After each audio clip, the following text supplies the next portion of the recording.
messieurs, bonjour, ravi de vous retrouver pour cette Air du Temps en compagnie de Jean-Pierre Gégère, le patron de la semaine avec nous. Bonjour Jean-Pierre. Bonjour.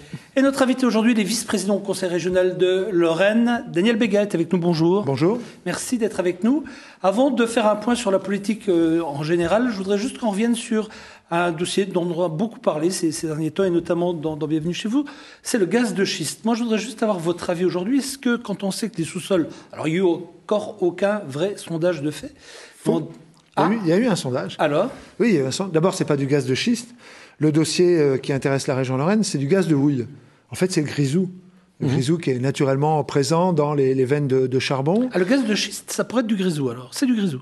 Ça s'appelle pas de gaz de schiste. Le schiste est une roche qui a besoin d'être fracturée et qui est avec de l'eau sous pression.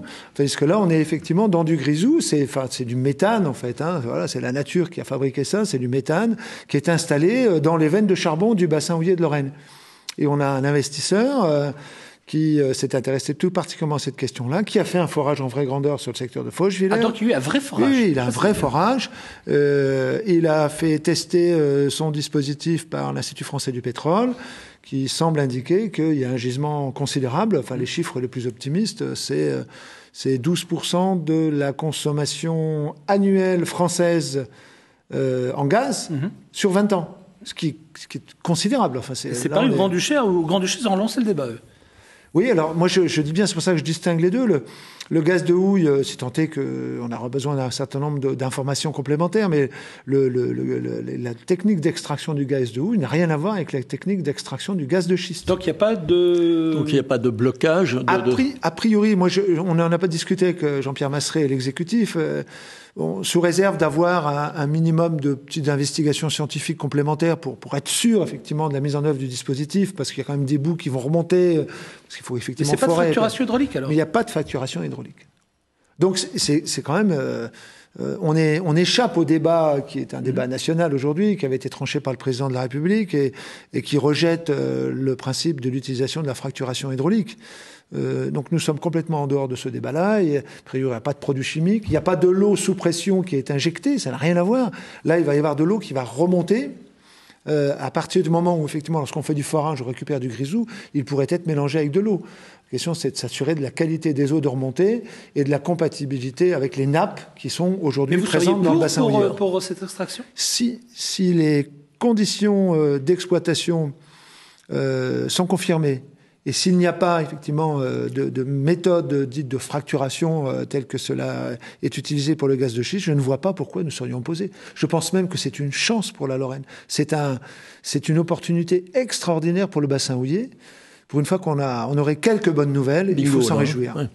Et alors, qui déciderait là-dedans ? Dans l'état actuel des choses, l'entreprise, le patron et ses adjoints sont venus nous rencontrer en exécutif. J'ai trouvé que la démarche était tout à fait correcte. Ça me paraît bien qu'un industriel ayant un projet vienne nous rendre visite et vienne nous faire connaître l'état de son projet. Ils sont d'ailleurs soutenus par un certain nombre d'investisseurs. Auparavant, c'était des capitaux canadiens. Il a repris la totalité de ces capitaux canadiens. Maintenant, c'est une entreprise qui est essentiellement française, avec le groupe AXA, mais il y a Albert Frère, il y a un certain nombre d'investisseurs français aussi, ou belges qui sont à côté, européens qui sont à côté. Et donc, dans l'état actuel des choses, lui, effectivement, il faut absolument qu'il prouve le gisement. Donc il y aura besoin d'un certain nombre d'investigations, il y a des autorisations à avoir. L'idée, c'est d'avoir 20 points de forage sur le secteur du bassin houiller, et ces 20 points de forage permettront effectivement de faire l'extraction, je dis bien, pendant une durée de 20 ans. Alors après, est-ce que c'est lui qui va le faire, qui va faire ce forage ? Cela n'est pas évident. C'est encore une question qui est ouverte. Parce que lorsqu'on a un gisement, et lorsqu'on a effectivement les permis qui permet d'exploiter le gisement, on peut l'exploiter soi-même ou le mettre sur le marché. Je vois bien des grands groupes comme Total ou autres qui seraient intéressés pour la mise en œuvre de pratiques de l'extraction du grisou. Et de son un fantastique retournement d'image du grisou. Mais vous avez communiqué là-dessus ? Parce que moi, vous me l'apprenez aujourd'hui, très honnêtement. Écoutez, on en parle peu. Je suis assez surpris. On en parle peu parce que... Vous avez bien fait de venir. L'impact sur le bassin houiller, en termes d'emploi, on sait que les forages eux-mêmes, 20 forages, c'est 20 à 25 personnes par plateforme de forage. Plateforme qui ne feront pas plus d'1 hectare. Oui, donc l'impact est relativement limité. Mais la capacité ou la possibilité d'attirer un certain nombre d'entreprises qui seraient désireuses d'utiliser le gaz en termes d'énergie, à des coûts inférieurs aux coûts actuels de l'importation du gaz russe. C'est une formidable opportunité. Moi, je pense qu'il faut se réjouir de cette information, sous réserve, je le disais, que nous ayons un certain nombre de garanties, mais je ne doute pas, dans l'état actuel de mes connaissances, de la qualité du projet. J'ai vu qu'il voulait aussi rouvrir les mines, le gouvernement. Vous avez, j'ai entendu une annonce de. Alors, j'ai pas creusé, donc j'ai pas l'info, j'ai pas vérifié. J'ai entendu Arnaud Montebourg qui voulait bien rouvrir des mines en France. Vous avez entendu? Oui, ça c'est un petit peu prématuré parce que on sait bien que l'exploitation des gisements, autant le gaz de houille qui va être récupéré à un taux de pureté de 85%, donc moyennant un minimum d'aménagement, il pourrait tout à fait être réinjecté tout de suite dans les pipes, et donc aller sur l'ensemble de tous les utilisateurs de gaz en France. Autant on sait que notre charbon n'est pas effectivement d'excellente qualité. Donc pour l'instant, dans l'état actuel des informations dont on dispose, c'est vrai que le charbon importé est de bien meilleure qualité. Et lorsque on voit que les questions environnementales sont majeures pour l'exploitation du charbon, parce que c'est effectivement un processus qui est qui est très polluant, qui dégage beaucoup de gaz carbonique. D'après ce que j'ai compris, c'était l'exploitation du minerai différent. Ce serait des minerais différents pour aller peut-être sur les nouvelles technologies. Des métaux, ou des métaux précieux. Enfin, voilà, c'est repartir sur le principe d'aller fouiller un peu plus précisément notre sous-sol, notamment pour le cuivre et pour un certain nombre de choses de ce type-là. C'est clair qu'on est extrêmement dépendant. Moi, quand on voit le marché, ce qu'on appelle des métaux rares. Aujourd'hui, ça coûte extrêmement cher à notre balance des paiements. Donc, il faut avoir le maximum d'autonomie. Ou en tout cas, si on peut avoir de l'autonomie, c'est effectivement une bonne nouvelle pour notre pays. Quand on voit que le gouvernement cherche près de 30 milliards d'euros, si on arrivait à réduire de plus de 50% ou des 2/3 notre balance commerciale, on a trouvé. Voilà. L'argent est là, mais c'est un vrai challenge. Bon, on a commencé par un point très précis d'actualité et passionnant. Sinon, de façon plus globale, comment vous, en tant que Lorrain et élu Lorrain, vous vous sentez dans cette rentrée, aussi bien par rapport à la politique nationale, la crise, l'Europe, enfin toutes ces choses-là, que par rapport aux décisions locales? Alors commençons par le national. Dans le climat actuel, comment vous vous sentez?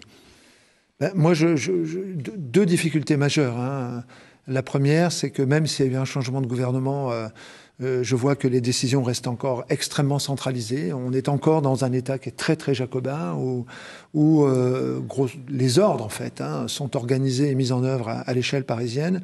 Je pense que pour des raisons d'efficacité de politique publique, il faut impérativement qu'on aille dans la décentralisation et qu'on laisse aux acteurs des territoires l'utilisation la meilleure possible des fonds publics qui aujourd'hui subsistent. Cette bataille n'est pas gagnée, ça sera l'acte 3 de la décentralisation. Alors sur cet acte 3, Jean-Pierre Masseret disait la semaine dernière, c'est pas simplement une question de géographique, de décentralisation, mais il dit pour l'instant le pouvoir est détenu par une caste technocratique et financière. J'ai toujours dit ça. Oui. J'ai connu depuis déjà très longtemps des secrétaires d'État et des ministres de droite comme de gauche, mais nous avons toujours la même composition des cabinets, nous avons toujours les très grands corps d'État, nous avons toujours les inspecteurs des finances, nous avons les ingénieurs généraux. Tous les rapports qui sont mis en œuvre... Mais ça peut être aussi une compétence. J'entends bien que c'est une compétence quand elle est au service de tous. Ça devient un frein quand ce sont des pouvoirs qui sont organisés et qui empêchent des évolutions favorables. Aujourd'hui, on voit bien que dans tous les cabinets de tous les ministères de ce gouvernement-là, nous n'avons que des grands corps d'État et qui n'ont de cesse que de vouloir retirer des compétences des collectivités territoriales ou de les asphyxier. Et moi, je suis de ceux qui pensent que, en matière de politique publique, d'ailleurs, la démonstration européenne, elle est faite, ou presque faite. Enfin, c'est parce que les Länder allemands ont une marge d'autonomie et des capacités d'intervention stratégiques ou financières et politiques, bien sûr, que ça leur permet d'être beaucoup plus impliqués dans des politiques économiques. Participation dans des sociétés, des interventions sur des dossiers économiques stratégiques, ce que nous ne pouvons pas faire à notre échelle, faute de moyens. Et moi, je considère que dans ce pays, tant qu'on n'aura pas bousculé, en tout cas, l'organisation de la décision, notre pays va souffrir. Et comment on peut la bousculer, alors ? Il n'y a qu'une seule solution. Je pense qu'il n'y a qu'une seule solution. L'imbrication est telle entre ces grands corps d'État et les décisions nationales qu'il faut passer par le référendum. Je pense que Gérald de Gaulle... Un référendum où on dirait quoi? Qu'est-ce qu'on poserait comme question? Où on affirmerait des compétences pour des niveaux de collectivité. Alors j'avoue que je vais aller plus loin, parce que moi je suis au titre de la sensibilité qu'est la mienne, moi je suis partisan d'une économie d'échelon de collectivité. Bon.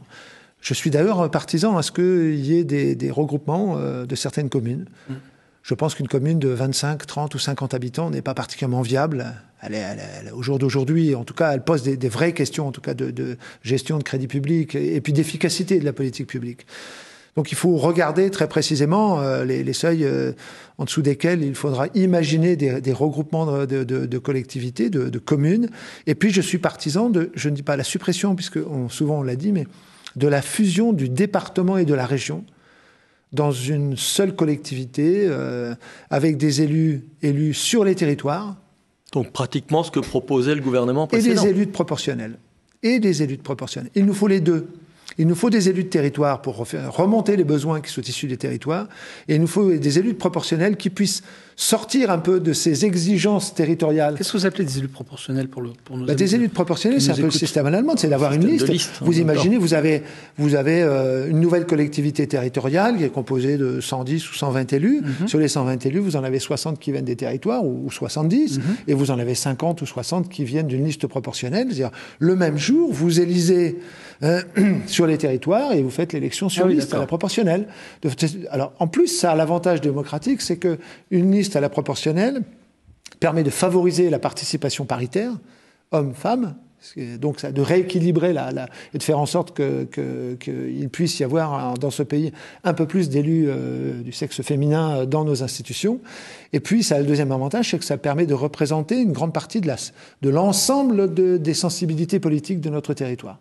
Et je pense que c'est un système qui, à mon avis, devrait progresser, mais on ne peut sortir de là que par un référendum.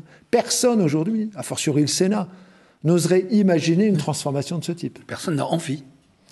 Personne n'a envie, mais la France n'est pas seule dans le monde.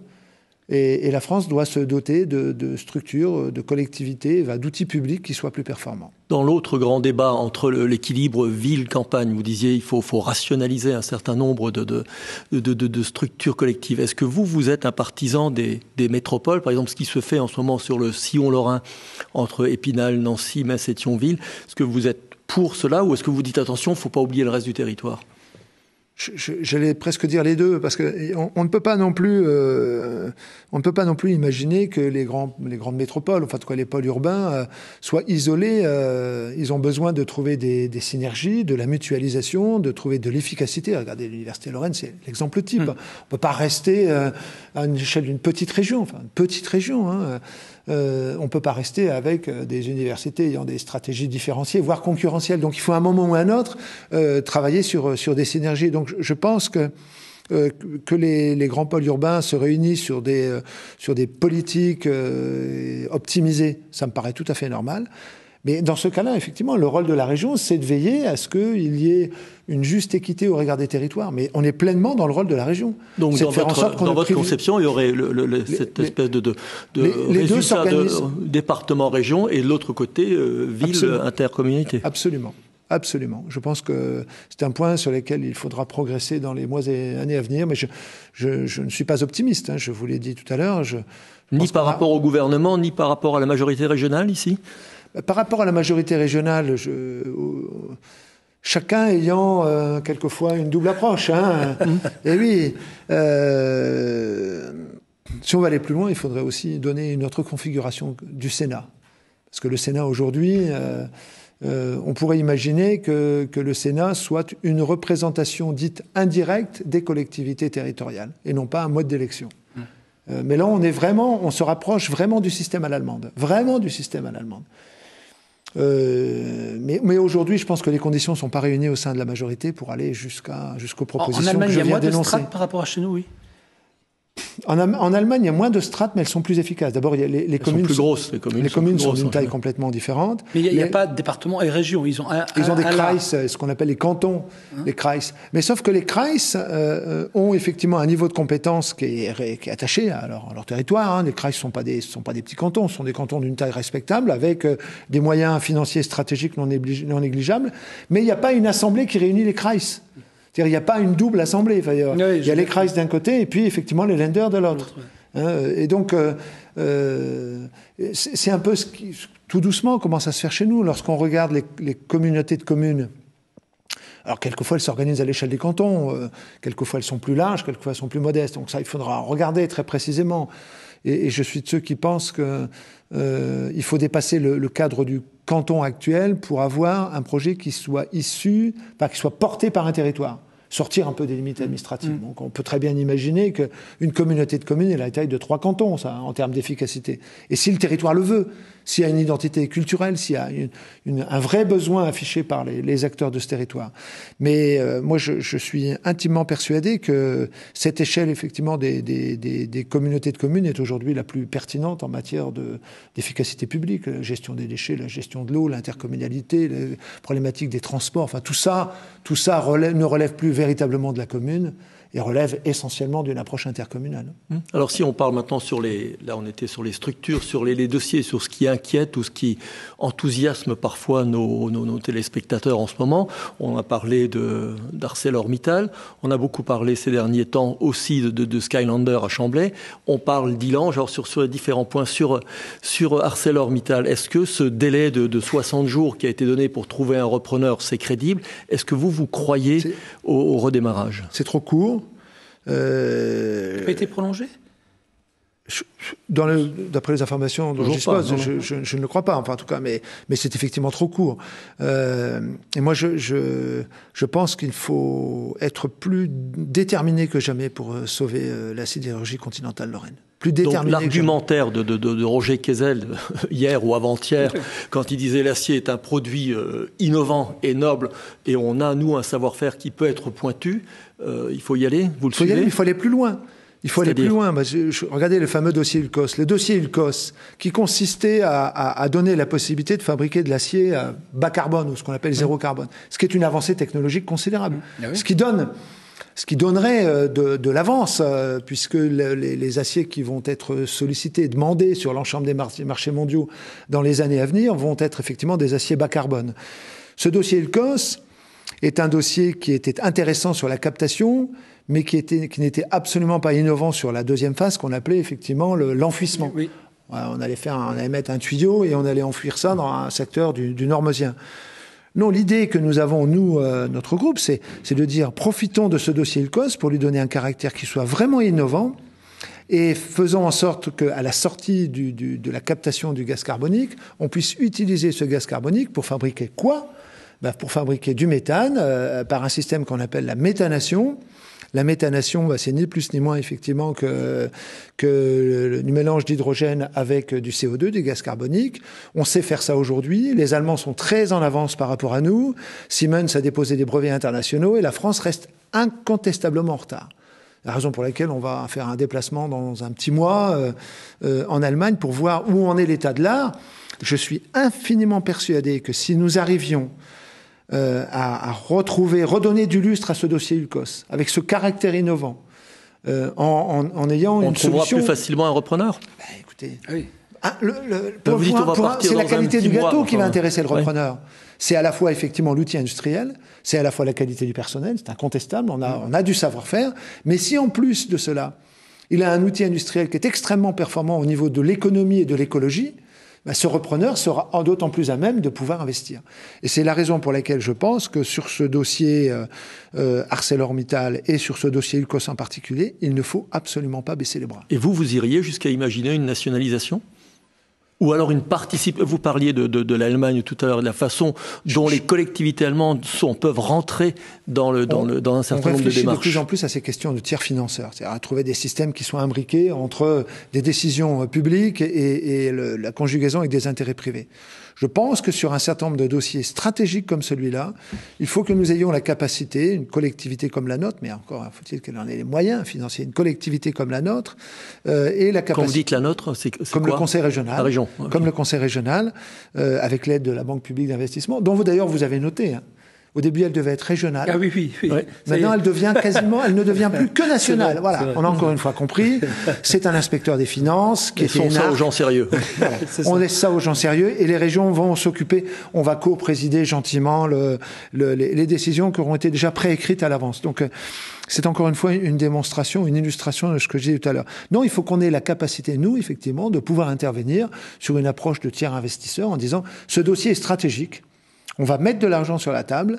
Quand je parlais de dossier Ulcosme, on va aller jusqu'au pilote industriel. On va chercher des moyens financiers, quitte à ce que la collectivité, lorsque l'affaire sera faite, lorsque l'opération aura réussi, retire ses billes et récupère les moyens qui sont les siens. Ça me paraît être pleinement dans la stratégie. Parce que je vois qu'on arrive doucement. Il nous reste 5 minutes. J'aurais bien aimé qu'on évoque Skylander avec vous aussi. Skylander, mon groupe a été opposé depuis toujours à ce dossier. Donc c'est à cause de vous. Je ne dis pas que c'est à cause de moi. Vous savez, les écologistes sont souvent accusés d'avoir eu raison trop tôt. Et malheureusement, les résultats sont très souvent dans ce sens. Je veux bien croire que tout a été fait pour que ce dossier Skylander réussisse. J'espère qu'il va réussir, parce que sinon, on aura des comptes à rendre aux Lorrains, parce qu'il y a quand même de l'argent public qui a été utilisé en la matière, beaucoup d'efforts qui ont été utilisés. Pour ma part, moi, je reste encore assez dubitatif. Et quant au dossier Terra Lorraine, qui est un dossier de Illange, moi, je suis stupéfait de voir que certains responsables politiques ont embrassé ce dossier comme s'il était un dossier exceptionnel. Pour moi, c'est ni plus ni moins qu'une tête de pont européenne pour pouvoir inonder une partie de l'Europe des produits chinois. Je doute très sérieusement du montage financier et de la provenance de l'argent. Je doute très très sérieusement sur l'emploi des Lorrains, vraiment apporté aux Lorrains. Et je pense que c'est un marché de dupes, parce que nos économies vont souffrir. Mais cette tête de pont, elle était fatale ou pas ? Oui, mais là, attendez, à cet endroit-là ou ailleurs. Elle a plus qu'été fatale, c'est-à-dire que là, elle a été sollicitée, elle a été demandée. Certains responsables politiques, comme le président du Conseil général de la Moselle, s'enorgueillissent de l'avenue de Terra Lorraine, de ce grand projet sur le secteur d'Illange. Moi, je ne me réjouis pas de cette situation-là. Je pense que les Lorrains vont déchanter lorsqu'un certain nombre d'entreprises vont voir arriver en grande quantité et à des tarifs défiant toute concurrence, dans des normes qui sont inacceptables sur le plan social et environnemental. Justement, dans ce projet, on prétend répondre à toutes ces... en donnant un peu plus de transparence et de caractère officiel, répondre à tous ces reproches-là. Lorsqu'on fait l'interview de 2 ou 3 investisseurs chinois, qu'est-ce qu'ils nous répondent ? Enfin, on va pouvoir s'attaquer au marché européen. Tout est dit. Tout est dit. Voilà. Je pense que les Lorrains ont bien compris ce qui va se passer sur ce dossier-là. Et je ne crois pas que la puissance publique, ou en tout cas les collectivités territoriales, soient en mesure de faire quelque chose. À partir du moment où le terrain aura été cédé, où un investisseur se sera installé, croyez-moi que nos marges de manœuvre, elles seront limitées. Un mot sur l'avenir. On en a parlé avec, là, lorsque vous évoquiez Ulcos et les projets. 2020. Alors, il y a eu vraiment un rapport. Michel Dinet était longtemps sur ce rapport. Qu'est-ce que cette Lorraine peut espérer de 2020, de ce projet, de ce rapport ? L'objet du rapport Lorraine 2020, c'est d'essayer de dégager des priorités partagées et de faire en sorte qu'à quelque niveau de responsabilité que nous soyons, nous puissions afficher ces priorités, les défendre, les soutenir dans une approche dite mutualisée. C'est pas facile en Lorraine, hein. Il y a des logiques. Oui, mais c'est ce que les Lorrains attendent, ils attendent de l'espoir. Je sais bien que ce n'est pas facile. Je sais bien que ce n'est pas évident. Moi, je trouve que l'exercice en lui-même est intéressant parce qu'il offre de la perspective, il trace des chemins, il fixe un certain nombre de priorités. Hein, et après, il faudra que nous soyons tous en marche. Il faudra que tout le monde soit en marche. Tous les départements, toutes les communes, toutes les villes, La région, il faudra que tout le monde soit en marche et qu'il n'y ait pas des comportements isolationnistes ici ou là au nom d'une certaine hégémonie. Mais on a tendance à se dire, il était temps. Parce que 2020, c'est tout proche, c'est demain en termes de prospective, c'est trop proche presque, et aujourd'hui c'est presque trop tard. Alors pourquoi est-ce qu'on a attendu avant de tracer ces perspectives-là? Charles Pasqua, en 94-95, il avait déjà des objectifs 2020 en termes d'aménagement du territoire. Les projets tiennent à la qualité des hommes qui les mènent. Vous parlez de Pasqua, là? Non, je parle de Michel Dinet, qui pilote pour le Conseil régional ce dossier 2020. Non, je pense que ça tient beaucoup à ça. Il faut effectivement de la force, il faut de la pugnacité politique, il faut une vision politique pour pouvoir entraîner l'ensemble des responsables publics et privés dans des objectifs partagés. Jusqu'à présent, la vraie difficulté sur la région Lorraine, ça a été pendant très très longtemps, d'abord le fait que les grandes agglomérations se parlent peu, puis ensuite cette espèce de dichotomie, cet affrontement entre le département de la Moselle et les autres départements, qui ont fait que les choses n'ont pas suivi naturellement leur cours. J'espère que cela sera du passé. Bien voilà, on arrive à la fin de ce rendez-vous. Merci beaucoup, Daniel Béguin. Merci d'avoir pris du temps invité pour la semaine. Merci, Jean-Pierre. On se donne rendez-vous la semaine prochaine, même heure, même chaîne pour un autre rendez-vous politique. On vous souhaite une excellente journée, excellente soirée. À très bientôt. Merci.